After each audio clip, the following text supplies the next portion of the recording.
Today, in the United States, well over 50% of the population works in services, and well over 50% of gross domestic product is performing activities for others that they used to do for themselves. But we wrote in our book back in 1999 that today we are automating services. And we're automating services with the full force that we previously automated the agrarian and the industrial economy. And we argued that we must, and indeed we are, shifting to an experience economy, where what people most value is the time that they spend in places or events. I have Las Vegas pictured because my co-author Joe Pine and I believe that Las Vegas is the epicenter of the experience economy. And most people think of Las Vegas from a consumer perspective.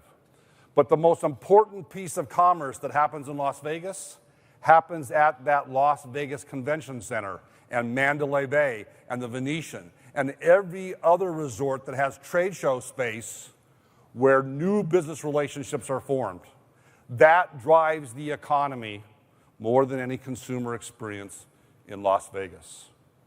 So since the writing of our book back in 1999, we have detected 5 different directions in which experience thinking has been applied. The first I like to call in name-only experiences. And that is to take what you currently do and call it an experience. The most egregious offender that I've ever seen in this regard is in Las Vegas, the Grand Canyon Experience. It's the largest font for the word experience I've ever seen on display. And you think about, well, what might I experience there? Some simulated helicopter ride, some information about how it was formed and so forth. No, it's a souvenir shop. It's an experience in name only. How does this occur in business-to-business arena? Well, it's when you see stuff like this, often generated by the consultants. Right? You take what you currently do, your CRM program, your EFT, this acronym, that acronym, circle graphs, bubble charts, 2x2 matrices, whatever they are, and you give them the headline, customer experience. And it's meaningless if you don't think more rigorously about what are we talking about when we talk about customer experience. Because this is what people most value, of course people are going to latch on to the term. Right? So let me, with the next 4 directions, talk about those applications that are far more legitimate. Next, let's talk about experiential marketing, a term that did not exist when Gary read our book in 1999. In fact, Bert Schmidt, the marketer who was thinking in this arena at NYU, was calling this marketing aesthetics. This is taking experience thinking and applying it to the realm of marketing, making your marketing more experiential in hopes of selling more goods and services. My favorite example to illustrate this is Red Bull, because Red Bull invents new experiences that they don't sell. It's clearly a marketing experience aimed at selling more Red Bull, but it's things like their FLUGTAG competition. These are man-made flying machines that don't fly. And it tours different cities. They came to Cleveland one year where I live, and you can see all the different themed contraptions going off the jump, right? An experiential marketing event. Tens of thousands of people there. Everybody had a sign they could hold up. A panel of judges you can see there. I just remember Bootsy Collins from Funkadelic was one of the judges. That's all I really remember. Or Red Bull has invented downhill ice skating. Very Red Bull as a brand. Well, what's an example of this in terms of business marketing and business-to-business relationships? Well, I love the example of the Case Tomahawk Customer Experience Center in the woodlands of Wisconsin. It's Case, who makes bulldozers, backhoes, cherry pickers, sells them to different construction companies, has what is essentially a giant sandbox, and they fly prospects in to literally play with the equipment. No presentations about functional requirements and how our equipment's better than the competition. They just let them play. And if they can get prospects to come in and play with the equipment, they have found a greater than 80% success rate in closing the deal than if they simply rely upon their traditional sales process. Experiential marketing in a business-to-business relationship. The next application, the next direction, is applying experience thinking to operations, what has been called customer experience management, or CEM. A great example of this is what Progressive Insurance does with their immediate response vehicles, or what they call IRVs. It's basically their claims adjustment operations on wheels. It's a mobile claims adjuster who literally tours the cities they serve waiting for accidents to happen. Now, they're based in Cleveland, Ohio, where I live, so I've been talking about Progressive for well over a decade. And I remember being in a conference much like this. At the end of the talk, a woman from the back of the room made a beeline right for me. I could see her coming. And huffing and puffing, she said, Jim, I have to tell you, I didn't used to be insured by Progressive until I was hit by somebody who was. And in fact, that reaction has happened so often, Progressive now equips their claims adjusters with the ability to sign people up for policy at the scene of the accident. Taking an inherently negative situation and turning basic operations into a new capability, right, to create some demand for their offerings. In terms of business to business, you don't normally think of the Geek Squad today as a business to business, but when Robert Stevens first founded the Geek Squad, this is one of the earliest known photographs of the Geek Squad, Robert Stevens' picture on the left. They're exclusively business to business, helping small businesses, home offices. And their big kick in growing the business is when the Geek Squad started to service the film industry. They would set up all the computers on location for various film productions. That was when they first got a bump in the size of their business.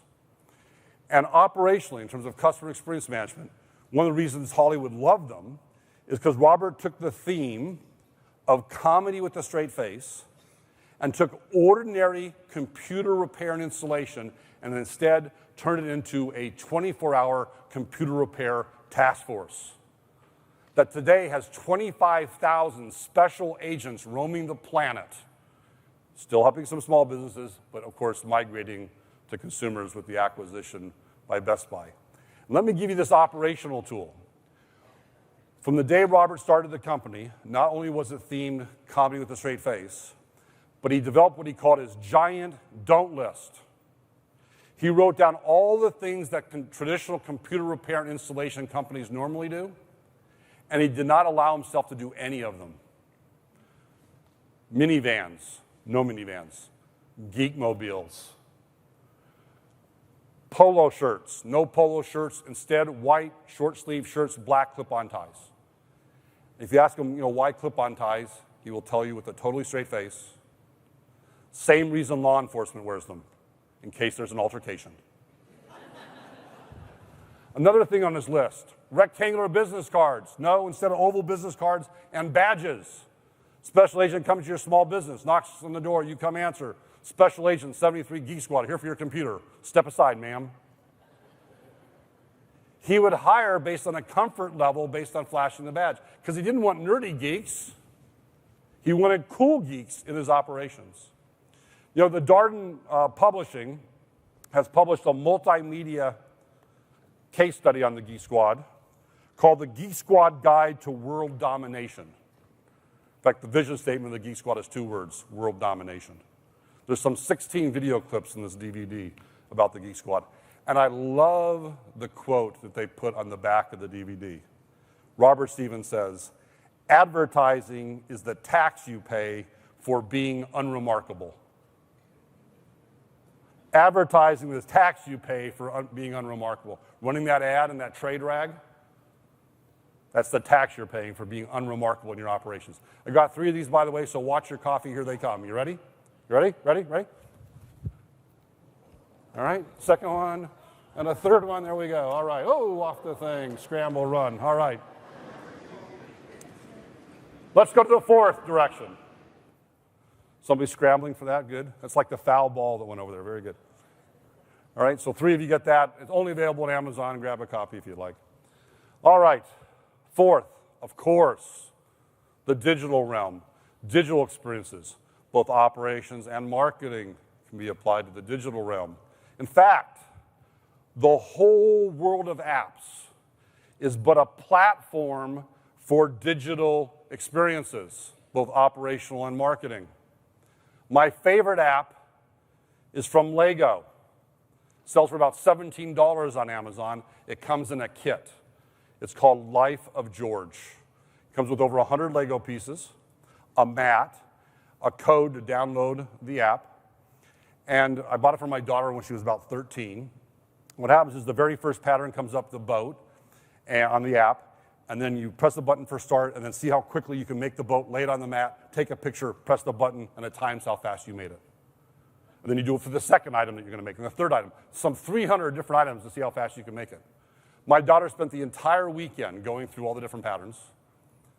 And when she's done, she can, of course, then make her own, upload her creation for others to participate in the whole shared experience of that Lego building community.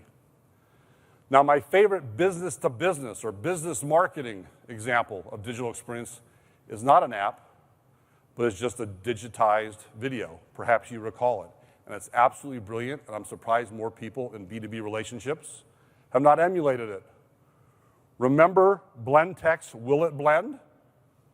This is an industrial blender that they sell to restaurants, and in a very David Letterman-esque fashion, they would basically have this gentleman, the scientist in the lab, up on the screen, will it blend, will it bend, will it blend, 50 Bic pens, Co-Chicken, that's a coconut chicken, an iPhone, and of course it always blends, because the selling proposition is it can blend anything.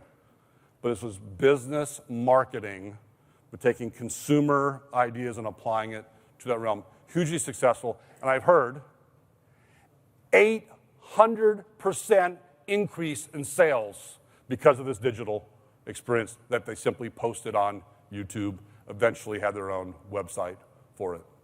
Digital experiences. Finally, and what I ultimately care most about in the long term is experience offerings. And that is attaching a price to the place or the event that people experience. Charging for the experience.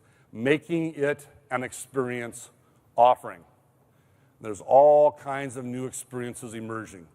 Tough Mudder, for example. But my favorite new experience, new to the world, invented in Europe, went to the Pacific, has now went to Canada. Now there's hundreds in the United States. In fact, I just read of the first business-to-business escape room right outside of Chicago. For example, the company Exit out of the Netherlands. What escape rooms are is basically dimensionalized video games.